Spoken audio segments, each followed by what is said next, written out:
l'environnement en entreprise, vous pourriez me dire, mais c'est très opportuniste. D'ailleurs, ce mot greenwashing est de plus en plus utilisé maintenant dans le monde de l'entreprise. Ça veut tout dire.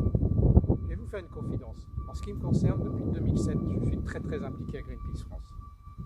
Ça veut dire que la préservation de la planète, même à titre personnel, me touche beaucoup.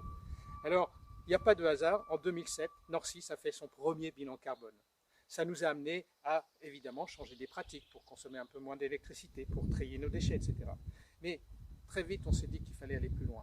Je fais un saut dans le temps. 2015, on passe en télétravail, notamment également au-delà de l'équilibre vie perso, pour réduire les émissions. 55% de nos émissions, ce sont des déplacements professionnels. On a décidé que l'électricité, nous consommions de l'énergie renouvelable. Des collaborateurs ont voté pour que nous ne prenions plus l'avion si on pouvait se déplacer en moins de 6 heures par un autre moyen de locomotion.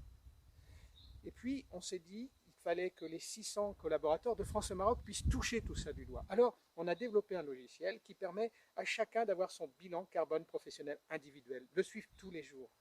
Et voir justement, en fonction de ses déplacements et autres, eh bien, finalement, les émissions de CO2 qu'il génère. Et pour aller au bout de la démarche, on a proposé, bien sûr, à ses collaborateurs de pouvoir planter des bouts de forêt que nous finançons et qui sont plantés, je vous rassure, par un site internet. C'est sous-traité.